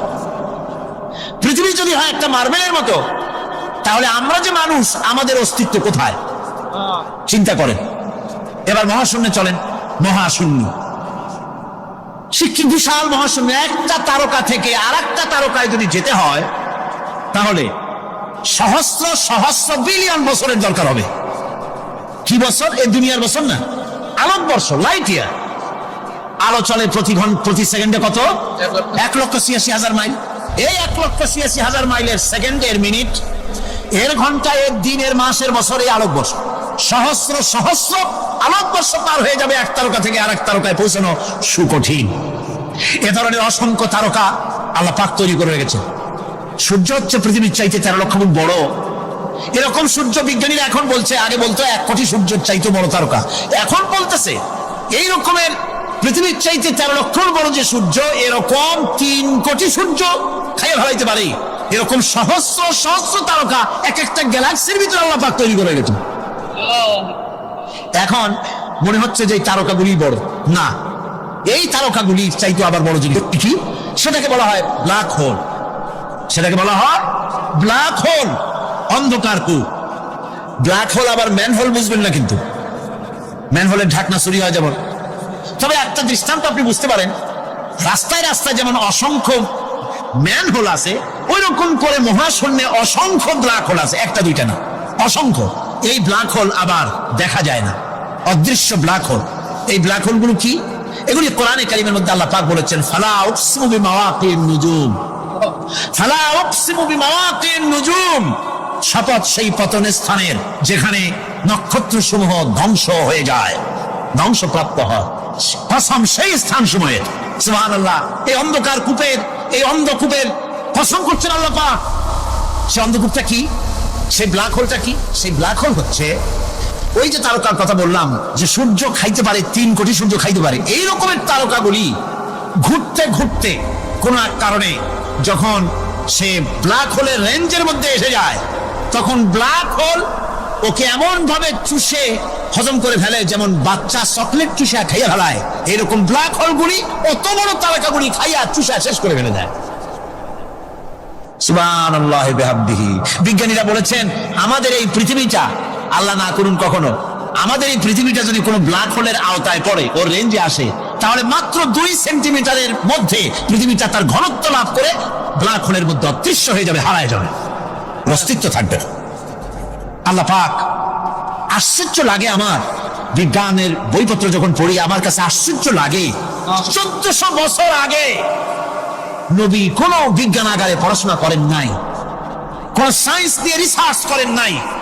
সেই নবীর মুখ থেকে এমন বিজ্ঞানময় কোরআন আল্লাহ বের করালেন, যা আজকের পৃথিবীর মডার্ন যুগের বিজ্ঞানীরা কোরআনের কাছে এতিম হয়ে দাঁড়ায় আছে। পৃথিবীর কোন বিজ্ঞানী বলতে পারবে না যে কোরআনে কারিমের অমুক আয়াতটা আনসাইন্টিফিক, এটা হাদিস আমাদের বিজ্ঞানের সাথে মিল খায় না, এমন কথা বলতে পারবে না। বরং কোরআন সার্টিফাই করবে তোমার এই বক্তব্য, তোমার এই থিওরি মোস্ট আনসাইন্টিফিক। কোরআন বলবে, ওরা বলতে পারবে না যে আয়াতটা আনসাইন্টিফিক। সুতরাং কোরআন হচ্ছে মহান বিজ্ঞানময়, কোরআন হচ্ছে আল্লাহ পাকের দেওয়া এক মহান বিধান, যে কোরআনের কারণে আল্লাহ পাক আমাদেরকে হেদায়েত দান করেছেন। সুতরাং এই কোরআন হচ্ছে, কোরআনের মধ্যে যা আছে, গোটা কোরআনে যা আছে সব সূরা ফাতিহায় আছে। সুবহানাল্লাহি বিহামদি। আল্লাহ পাক বলছেন আলহামদুলিল্লাহি রাব্বিল আলামিন। মহব্বতের সাথে পড়েন সবাই, আলহামদুলিল্লাহি রাব্বিল আলামিন। সমস্ত প্রশংসা, যাবতীয় প্রশংসা সে আল্লাহ পাকের, যিনি তামাম জাহানের পালনেওয়ালা রব। ইনশাআল্লাহ বাকি কথা আগামী কাল বলবো ইনশাআল্লাহ। সকালে বলেন ইনশাআল্লাহ। মুনাজাতের জন্য দাঁড়ানো ভাইরা সব বসেন, যত লোক দাঁড়িয়ে আছে সবাই বসেন। প্রথম দিনের মুনাজাত আল্লাহ পাকের দরবারে, সব বসেন মহব্বতের সাথে বসে আর একটু জিকির করেন লা ইলাহা ইল্লাল্লাহ। দুজন আছে আজকে, 8 জন আছে আর একটা দিয়ে আসছে, 4 জন আছে। লা ইলাহা ইল্লাল্লাহ মুহাম্মাদুর রাসূলুল্লাহ। বুখারী শরীফের ভিতরে এসেছে, স্যান্ডেলের ফিতা কাছে যদি ছেড়ে যায়, মানুষের কাছে চেও না, আমি আল্লাহর কাছে চাও। মাজারে গিয়া খবরদার কোন মাজারে গিয়া কিছু চাইবেন না, মাজারে গিয়া নিজের প্রয়োজনের কথা বলবেন না, পরিষ্কার হারাম হারাম কোনো সন্দেহ নাই। মাজারে গিয়া কিছু চাইবেন না, চাইবেন আল্লাহর কাছে। আপনি দেখুন ইউনূস আলাইহিস সালাম বিপদে পড়লেন, আপনি কি ইউনূস আলাইহিস সালামের চাইতে বেশি বিপদে পড়ছেন নাকি কম? ইউনূস আলাইহিস সালামের চাইতে অত বড় বিপদে দুনিয়ার কোন মানুষ পড়ছে কোনদিন? আমার ভাইরা মাছে গিলে ফেলেছে, মাছ পানির অথল করে চলে গেছে, মাছের পেটের ভিতরে জানলা নাই, দরজা নাই। হযরত ইউনূস আলাইহিস সালাম লক্ষ্য করলেন এখন তো আর বাঁচতে পারবো না, মরা ছাড়া পথ নাই। ইউনূস আলাইহিস সালাম চিৎকার মারলেন, লা ইলাহা ইল্লা আনতা সুবহানাকা ইন্নী কুনতু মিনাজ জালিমিন। পড়েন সবাই, লা ইলাহা ইল্লা আনতা সুবহানাকা ইন্নী কুনতু মিনাজ জালিমিন। লা ইলাহা ইল্লা আনতা, আল্লাহ তুমি ছাড়া কেউ নাই, তুমি ছাড়া কেউ নাই, তুমি ইলাহ নাই, মাবুদ নাই। আমি তোমার পবিত্রতা ঘোষণা করছি, তুমি দয়া করে আমাকে বাঁচাও, আমি আমার নিজের উপর জুলুম করেছি। আমার বন্ধুগণ, এত বড় মারাত্মক বিপদের ভিতরে ইউনূস আলাইহিস সালাম যখন চিৎকার মারলেন পানির ভিতরে বসে, মাছের পেটের ভিতরে বসে, আল্লাহ রাব্বুল আলামিন চুপ করে থাকলেন না, সঙ্গে সঙ্গে রাব্বুল আলামিন জবাব দিয়ে দিলেন, ফাস্তাজাবনা লাহু ওয়া নাজ্জাইনাহু মিনাল গাম্মি ওয়া কাযালিকা নুনজিল মুমিনিন। আমি বললাম ইউনূস তুমি বিপদে পড়েছ, তুমি যখন চিৎকার মারলে তোমার চিৎকারের আওয়াজ দুনিয়ার কেউ শোনে নাই, কোন রাজা বাদশা, তোমার আত্মীয় বন্ধু বান্ধব কেউ শোনে নাই। নদীর অতল তলদেশে মাছের পেটের ভিতরে বসে যে চিৎকার তুমি মারলে পৃথিবীর কেউ শোনে নাই, আমি তোমার আরশের মালিক আল্লাহ রাব্বুল আলামিন শুনেছি। শুধু শুনি নাই, জবাব দিয়ে দিলাম, মাছের পেটের ভিতরে বেদনার সৃষ্টি করে দিলাম। মাছ বেড়ে উঠল নদীর উপরে, ব্যথার চোটে মাছ দেখলো বমি করা ছাড়া পথ নাই, মাছ কেরিয়ারে কিনারে গিয়ে বমি করে ফালাই দিল ইউনূস আলাইহিস সালামকে। আল্লাহ বলেন ইউনূসকে বাঁচায় দিলাম। ও পৃথিবীর মুমিনেরা, শুধু ইউনূসকে নয়, পৃথিবীর মুমিন বান্দারা যখন বিপদে পড়বে আর আমার কাছে যদি তারা প্রার্থনা করে, আমার কাছে সাহায্য চাই, ওয়া কাযালিকা নুনজিল মুমিনিন, এইভাবে করে আমি মুমিনদেরকে বিপদ থেকে বাঁচাইয়া দিব। জোরে কাজ সুবহানাল্লাহ। ওয়াদা কার? ওয়াদা কার? সুতরাং মাসারে না, মসজিদে গিয়ে কাঁদবেন। কোথায় গিয়ে কাঁদবেন? কোথায়? মসজিদে গিয়ে কাঁদবেন। আমার বন্ধুগণ, আল্লাহ রাব্বুল আলামিন বলেন, ইয়ানসুরকুমুল্লাহু ফালা গালিবা লাকুম। আল্লাহ যদি তোমাকে সাহায্য করেন, তবে কোন শক্তি তোমাকে তার উপরে জয়ী হতে পারবে না, কেউ তোমাকে তার থেকে ফিরাতে পারবে না। আর যদি আল্লাহ তোমাকে জিল্লতি দেন, যদি তোমাকে আল্লাহ পাক লাঞ্ছিত করেন, তোমাকে কেউ সম্মান দিতে পারবে না। দেখুন ইব্রাহিম আলাইহিস সালামকে নমরুদ আগুনের মধ্যে ফেলাই দিবে, জিবরাইল বলছেন ইব্রাহিম আমার কাছে সাহায্য চাও, আমি তোমার বাঁচাই দেবো, আগুন দ্বারা নিভাই দিব। কত বড় কথা, আমি বাঁচাই দেবো, আমার কাছে বলো না। ইব্রাহিম আলাইহিস সালাম জিবরাইলের কাছে সাহায্য চাইছে, কোন চেয়েছেন? হযরত ইব্রাহিম বলেন জিবরাইল সাহায্য তোমার কাছে আমি কেন চাইবো? তোমার কাছে সাহায্য দেওয়ার প্রশ্ন ওঠে না, কারণ আমি এমন কোন অন্ধ আল্লাহ ইবাদত করি না যে আল্লাহ তার গোলামের দুঃখ নিজের চোখে না দেখেন। আমি আগুনে পড়ে গেলে, আগুনে জ্বললে পরে আমার আল্লাহ যদি খুশি হন, তাহলে এরকম আগুনে 1000 বার পড়ে জীবন দিতে আমি ইব্রাহিম রাজি আছি। ইব্রাহিম আলাইহিস সালাম আগুনে পড়ে গেলেন, আল্লাহ পাক দেখলেন ইব্রাহিম পাস করছে, কন্ডিশন ফার্স্ট ক্লাস পাস করে আগুনের ভিতরে পড়ে গেলেন। আল্লাহ পাক সঙ্গে সঙ্গে আগুনের প্রতি নোটিশ করে দিলেন, ইয়া নারু কুনি বারদাও ওয়া সালামান আলা ইব্রাহিম। আগুন আমার ইব্রাহিমের জন্য শান্তিদায়ক, ঠান্ডা হয়ে যা। সুবহানাল্লাহ ওয়া বিহামদিহি। এই জন্য আল্লাহ রাসূল বলেছেন, ইযা সালতা ফাসআলিল্লাহ, যদি কিছু চাও কার কাছে চাইবা? কে শিখাচ্ছেন? রাসূল। আল্লাহ রাসূল বলেছেন, ইযা সালতা ফাসআলিল্লাহ, যদি কিছু চাও আল্লাহর কাছে চাও। ওয়া ইযা স্তানতা ফাসতাইন বিল্লাহ, আর যদি চাইতে চাও, সাহায্য চাও, সাহায্য চাইবা আল্লাহর কাছে। কার কাছে? কোন মাজারে চাইবেন? কোন মাজারে চাইবেন? কোন কবরস্থানে চাইবেন? কারা কারা চাইবেন? হাত উঁচু করে দেখান। আলহামদুলিল্লাহ।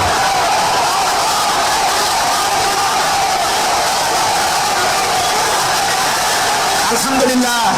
ও ভাই বসেন, বসেন। আমি তো দাঁড়াইতে করি নাই, দাঁড়ান কেন? এই তো শেষ করে দিচ্ছি। বিরক্ত হচ্ছেন নাকি? বিরক্ত হচ্ছেন?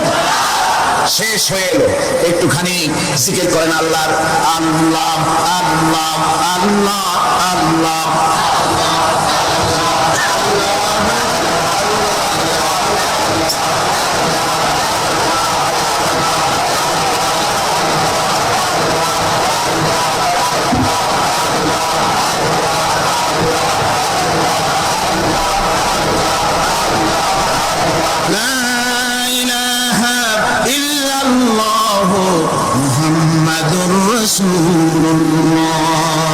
ভাইরা, এতক্ষণ আমি যা বললাম, আর রহমান আল্লামাল কোরআন, আল্লাহ আমাদের কোরআন শিখাইছেন, দয়াবান মেহেরবান, তিনি আমাদের কোরআন শিখাইছেন। কোরআন আমাদেরকে তাওহীদ শিখাইছে। কি শিখাইছে? এতক্ষণ তাওহীদের কথা বললাম, এবার শিরকের কথা শুনতে হবে। তাওহীদ বোঝা যাবে না শিরক না জানলে, শিরক বোঝা যাবে না তাওহীদ না জানলে। দিন বোঝা যায় না রাত না বুঝলে, রাত বোঝা যায় না দিন না হলে, টক বোঝা যায় না মিষ্টি না হলে, মিষ্টি বোঝা যায় না টক বাতিটা না হলে। কথা বুঝতে পেরেছেন? একটার বিপরীত আরেকটা, এটাকে বুঝতে হবে। সুতরাং শিরক এটা হচ্ছে আন্দাজ আর অনুমানের উপর। শিরকের ভিত্তি আন্দাজ আর অনুমান। শিরকের ভিত্তি কি? এই কথাগুলি আমার না, আমি কার কথা শোনাতেছি? আমি কি কিসসা কাহিনী শোনাচ্ছি? গাঁজাখুরি গল্প? আল্লাহ, আমার আল্লাহ পাক বলছেন, আলা ইন্না লিল্লাহি মান ফিস সামাওয়াতি। কোন দলিল আছে রাসূলুল্লাহ এরকম করেছেন? সাহাবায়ে কেরাম এরকম করেছেন? আগরবাতি দেওয়া, মোমবাতি দেওয়া, চাদর দেওয়া, এগুলো রাসূলুল্লাহ করেছেন না সাহাবায়ে কেরাম করেছেন? এগুলি সব আন্দাজ এবং অনুমানের উপরে করা। শিরক হচ্ছে অন্ধ অনুকরণের পরিণতি। ওই দেখছি মা বাপ করেছে, মুরব্বিরা করেছে, তাই করে। আল্লাহ পাক বলছেন, যদি তাদের জিজ্ঞেস করে সব কাজ করো কেন তারা? রব্বুল আলামিন বলেন, হাউলাই মা ইয়াবুদুনা ইল্লা কামা ইয়াবুদু আবাউহুম মিন ক্বাবল। হে নবী, এরা সেই মিথ্যা খোদাদের ইবাদত করে। কেন করে? প্রশ্ন করা হলে তারা এই জন্যই করে যে তাদের বাপ দাদারই করতে দেখেছে, তাই বাপ দাদাদের অনুসরণ তারা করে, অনুকরণ করে, আন্দাজের উপরে, অনুমানের উপরে। তাদের কাছে কোনো দলিল নাই। এই শিরক থেকে ফিরে থাকার জন্য সূরা লোকমানের মধ্যে দেখুন, হযরত লোকমান তিনি তার সন্তানকে ডেকে বলছেন, ইয়া বুনাইয়া ইয ক্বালা লোকমানু লিবনিহি ওয়া হুয়া ইয়াইদুহু ইয়া বুনাইয়া লা তুশরিক বিল্লাহ ইন্নাশ শিরকা লাযুলমুন আযীম। ইয়া বুনাইয়া, হে আমার নান্না মুন্না লাগলা, হে আমার কলিজার টুকরা সন্তান, ইয়া বুনাইয়া লা তুশরিক বিল্লাহ, খবরদার আল্লাহর সাথে শরীক স্থাপন করো না। ইন্নাশ শিরকা লাযুলমুন আযীম, শিরক হচ্ছে মস্ত বড় অপরাধ। যারা শিরক করে তারা অপমানিত্বের শেষ পর্যায়ে চলে যায়। তারা অপমানিত হয়। কিরকম? وَمَن يُشْرِكْ بِاللَّهِ فَكَأَنَّمَا خَرَّ مِنَ السَّمَاءِ فَتَخْطَفُهُ الطَّيْرُ أَوْ تَهْوِي بِهِ الرِّيحُ فِي مَكَانٍ سَحِيقٍ।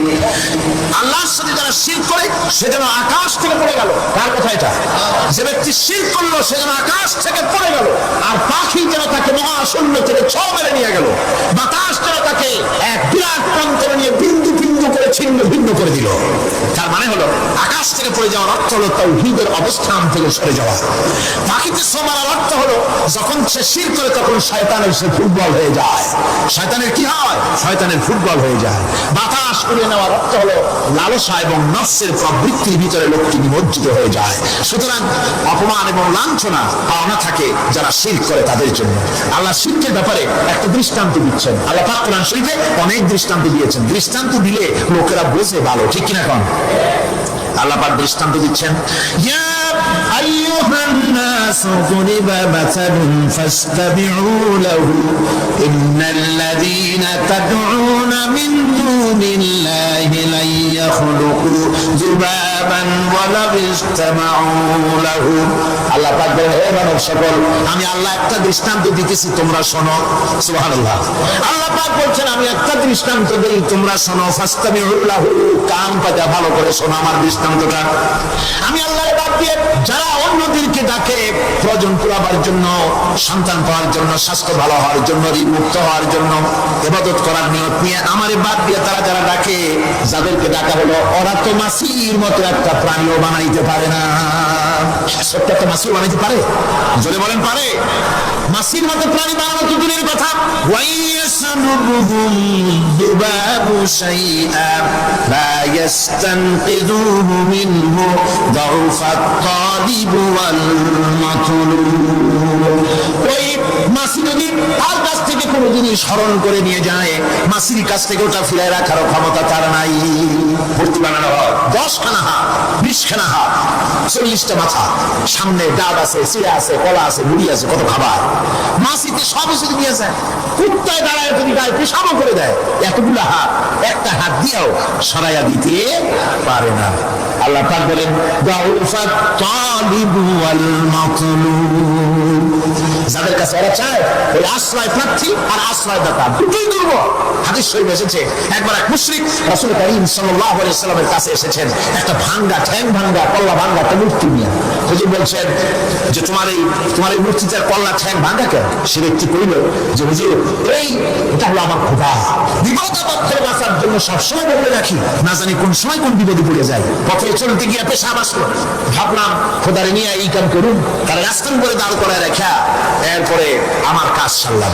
এসে দেখি খোদাটার মাথা থেকে শুরু করে পা পর্যন্ত খালি ভিজা। ভাবলাম খোদার শরীর ভিজা, নিশ্চয়ই কোনো বরকতের পানি হবে না। কোলে তুলে নিয়ে সাফা আরম্ভ করলাম। সারতে গিয়ে টের পাইলাম যে গন্ধ লাগে টক টক। আশ্চর্য কথা, বরকতের পানি এরকমের ঝাঁঝালো গন্ধ, নাক ছিঁড়ে যাওয়ার মতো। বিষয়টা কিসের বরকত? এদিক ওদিক তাকায় দেখি দূরে একটা কুত্তা দাঁড়ানো আর তার নিচের থেকে পানি টপকাচ্ছে। তখন বুঝলাম কি বরকতের পানি। কয় হুজুর, মেজাজটা খারাপ হয়ে গেল। খোদাটা ঠ্যাংনা না ধরিয়া ঠ্যাং ধরে বললাম, তুই খোদা না হুদা? কুত্তার পেশাব দিয়ে নিজের বাঁচাইতে পারো না, আমার বাঁচাবি কেমনে? হুজুর জিজ্ঞেস করলেন, আমার কাছে কেন এসেছো? মুশরিক ব্যক্তি বলছেন, ইয়া রাসূলুল্লাহ, জীবনের ভুল বুঝতে পেরেছি, আমি এখন তাওহীদের শরবত পান করতে এসেছি। নবীজি বললেন, পড়ো লা ইলাহা ইল্লাল্লাহু মুহাম্মাদুর রাসূলুল্লাহ। আল্লাহ পাক কি সুন্দর করে বুঝাচ্ছেন, আমি ছাড়া কারো কোনো ক্ষমতা নাই। আল্লাহুল্লাযী খালাকাকুম সুম্মা রাযাকাকুম সুম্মা ইউমীতুকুম সুম্মা ইউহয়ীকুম। আল্লাহ বলছেন, ও বান্দারা শোনো, আমি আল্লাহ তোমাদেরকে সৃষ্টি করেছি। শুধু সৃষ্টি করি নাই, খাবার দিয়েছি। কে দিয়েছেন খাবার? সৃষ্টি করেছি, খাবার দিয়েছি, এরপরে তোমাদের মৃত্যু করব, আবার মৃত্যুর পরে আমি আল্লাহ তোমাদের জিন্দা করব। হাল মিন শুরাকাইকুম মান ইয়াফআলু মিন যালিকুম মিন শাই। তোমরা তাদের পূজা করো, তোমরা তাদের ইবাদত করো, আমি আল্লাহ ছাড়া আমি যে সব কাজ করি, এই সব কাজ তোমাদের ওই সব দেবদেবতারা করতে পারে আল্লাহ বলেন পারে না। সুবহানাহু ওয়া তাআলা আম্মা ইউশরিকুন। তিনি পবিত্র, পবিত্র, পবিত্র।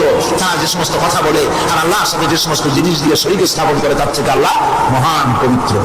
আল্লাহ পাক বলেন দেখো আমার কত ক্ষমতা, চিন্তা করো। কুল আরাইতুম ইন আখাযাল্লাহু সামআকুম ওয়া আবসারাকুম ওয়া খাতামা আলা কুলুবিকুম মান ইলাহুন গায়রুল্লাহি ইয়াতিকুম বিহি। আল্লাহ পাক বলেন নবী আপনি বলেন, বলে দিন আল্লাহ যদি, তোমরা কি কখনো এই কথা চিন্তা করে দেখেছো আল্লাহ যদি ইচ্ছে করেন তাহলে তোমাদের কানের শ্রবণ শক্তি আল্লাহ পাক বন্ধ করে দিতে পারেন, ইচ্ছে করলে তোমাদের চোখ দুটির দৃষ্টি শক্তি আল্লাহ পাক কেড়ে নিতে পারেন, ইচ্ছে করলে তোমার বিবেক বুদ্ধি সব লোপ পায়া পাগলে পরিণত করে দিতে পারেন। পারেন কিনা জোরে কোন? আল্লাহ পাক বলেন কখনই কি সব কথা চিন্তা করেছ? ইচ্ছে করলে আমি তোমার শ্রবণ শক্তি বন্ধ করে দিতে পারি, চোখের দৃষ্টি শক্তি, চোখের নূর কেড়ে নিতে পারি, বিবেক বুদ্ধি লোপ পাওয়া দিতে পারি। এরপরে এগুলি যদি আমি করি, মান ইলাহুন গায়রুল্লাহি ইয়াতিকুম বিহি, তাহলে আমি আল্লাহ ছাড়া মনকে আছে আবার তোমার দৃষ্টি শক্তি ফিরায় দিতে পারে, আবার তোমার শ্রবণ শক্তি ফিরায় থাকে ফিরায় দিতে পারে, আবার তোমার বিবেক শক্তি ফিরায় দিতে পারে। আছে কি কেউ? আছে? আল্লাহ পাক বলেন আপনি বলেন আমার নিয়ামত খাও, লাভালাভি করো, আমার নিয়ামত খাও, পানি খাও, মাছ খাও, গোশত খাও, যে পানি না হলে তোমাদের জীবন বাঁচে না। কুল আরাআইতুম ইন আসবাহা মাউকুম গাওরান ফামান ইয়াতিকুম বিমাইন মাইন। নবী বলে দিন সমুদ্রের পানি, দরিয়ার পানি, কুয়ার পানি, পাতালের পানি, সমস্ত পানি দিয়ে আমি আল্লাহ শুকায় দেই, তাহলে এখন কোন খোদা তোমার আছে নতুন করে পানি আমদানি করে দিতে পারে? কি সুন্দর করে আল্লাহ বুঝাচ্ছেন। সুবহানাল্লাহ, সুবহানাল্লাহ। আল্লাহ পাক আবার বলেন শোনো বান্দারা, ও নবী আপনি মানুষকে ভালো করে বুঝান। কুল আরাইতুম ইন জাআলাল্লাহু আলাইকুমুল লাইলা সারমাদান ইলা ইয়াউমিল কিয়ামাহ।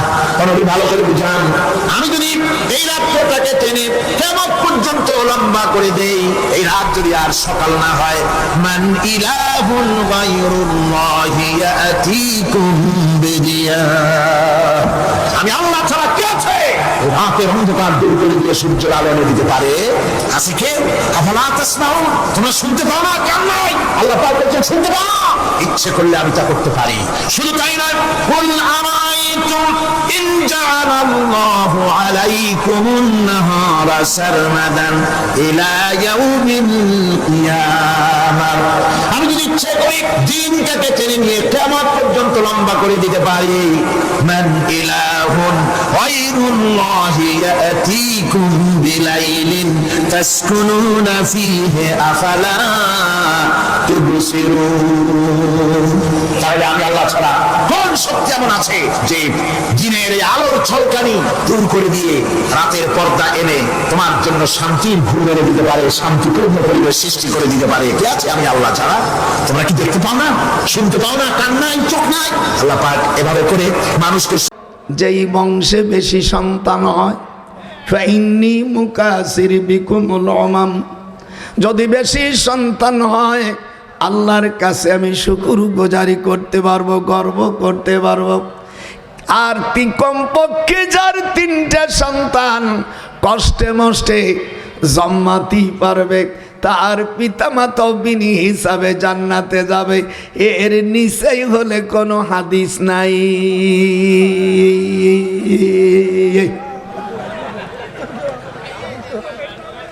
দুটো হইতে পারে, একটাও বানাইতে পারো, কিন্তু বোনাস পাওয়ার কায়দা নাই। পারে কে যাবি বোনাসের গ্রেটে আয়, হাত উঠা না হলে কান্নার কাছে গজব দেবে। পারে কে যাবি নবীর হাদিসের বোনাসের কাছে আয়। ওরে নবী রাসূল মানে না যারা, সন্তান হত্যা করে তারা, খুদার দুশ্মন তারা, ফকির কয় তারা পারে যেতে পারবে না।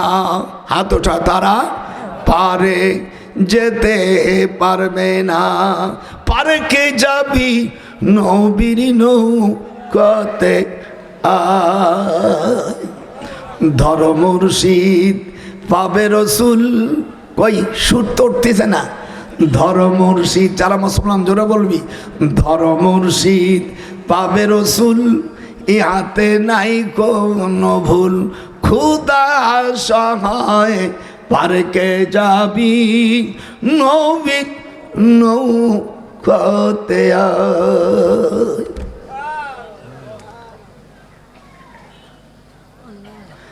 সন্তানকে যারা হত্যা করেছিস, কোরআন শরীফের ভিতরে আল্লাহ বলেন বেআই জামিন কুতিলাত। আমি কোরআন শরীফ পড়তেছি, আপনারা কোরআনের পক্ষে না? একটু হাত উঁচু করে দেয়। মা বোনেরা পদ্মার ঠালে হাত উঠা, না হলে ওয়াকালে স্বামী হারাবি। শিগগির হাত উঠা। পার্কে যাবি, দাদার সাথে হাত উঠা। পার্কে যাবি নবীর নৌকাতে আয়।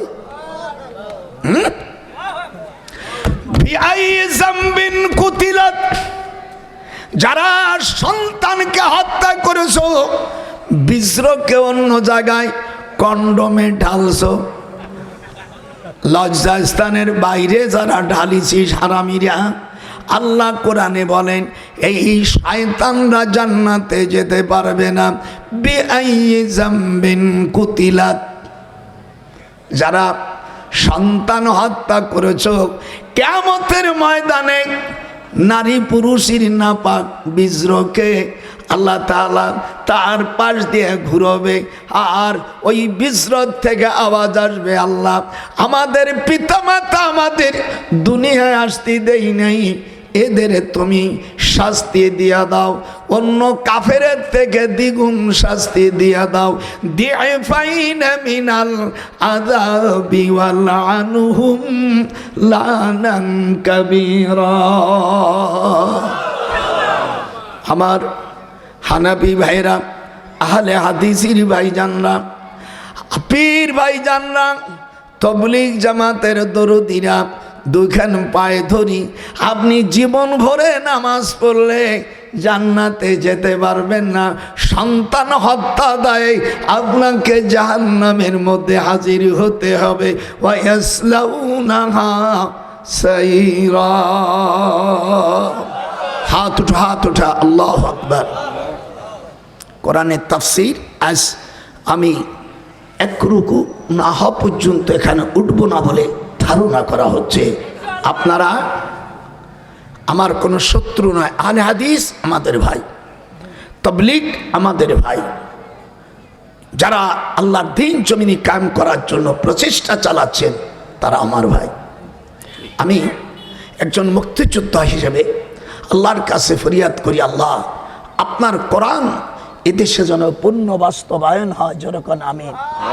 আসতে বলেন, যারা আসতে বলবে, যারা বিরোধী করবে সে শালারা কাফের। গোপালগঞ্জ বাড়ি, কথা সম্পূর্ণ ক্লিয়ার।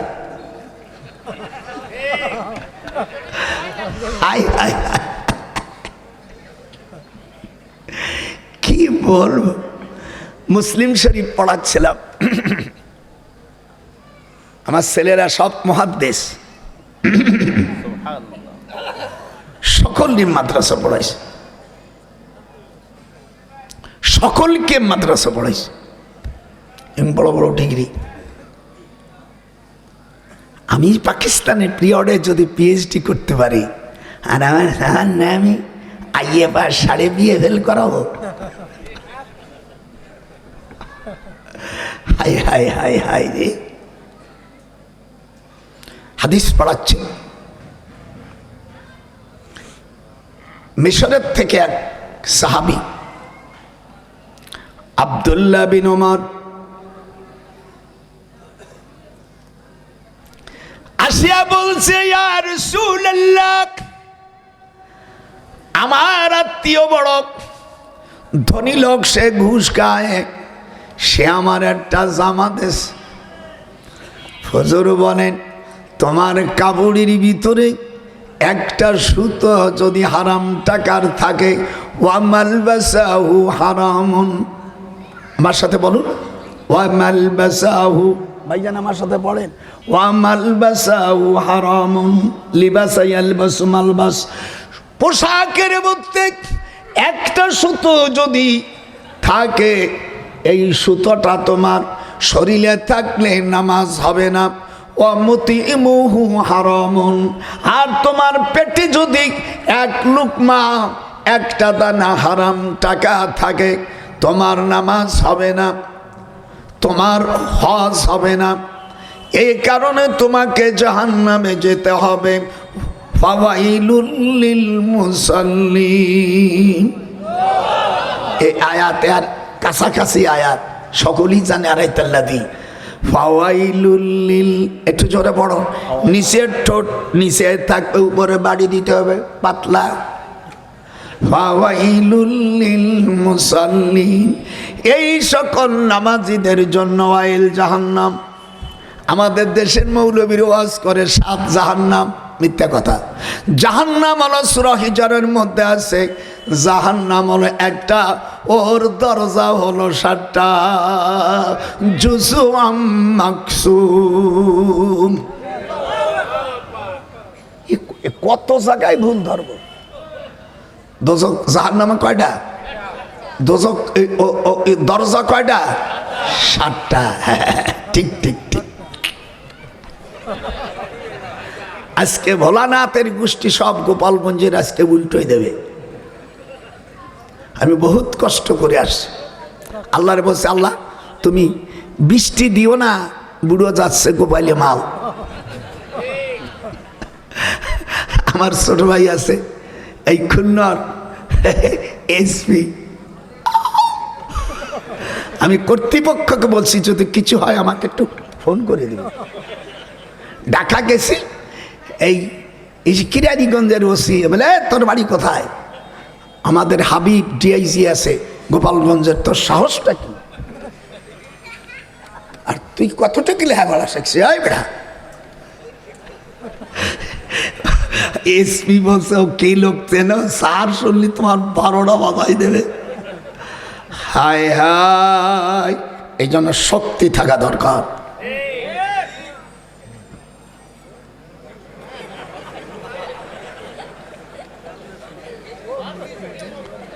হারাম কাপড় থাকলে নামাজ হবে?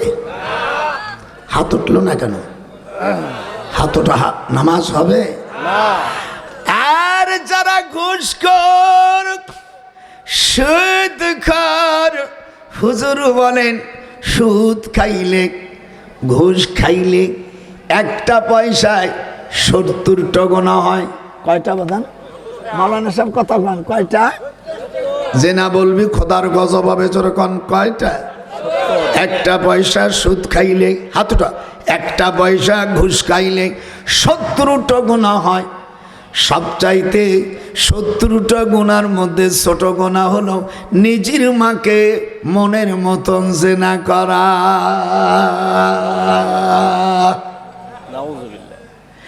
এ হারামিরা, সুদ খায়া ঘুষ খায়া বাজার করে বউর শরীরে রক্ত হইছে, তোর শরীরে রক্ত হইয়া সহবাস করে যা বাচ্চা উঠাইছি সব হারাম জাদা হইয়া গেছে।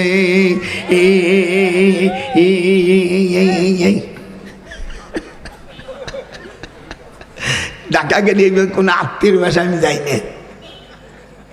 আমার শালারা আছে সচিব কয়টা, কাই দিলে ভাই যাব না। ওরে হারাম মাল খাইলে পারে মুর্শিদ, হারাম মাল খাইলে পারে তার সন্তান হবে হারাম জাদা। পারকে যাবি, হাত উঠা, পারকে যাবি নবীর নৌকাতে। কয়দিনই থাকবা, এই কয়দিনই তুই থাকবি ঘুষ খায়া? ফ্ল্যাট বাড়ি যা থুয়ে যাবা। ইয়াউমা লা ইয়ানফাউ মালু ওয়ালা বানুনা ইল্লা মান আতাল্লাহু বিকলবিন সালিম।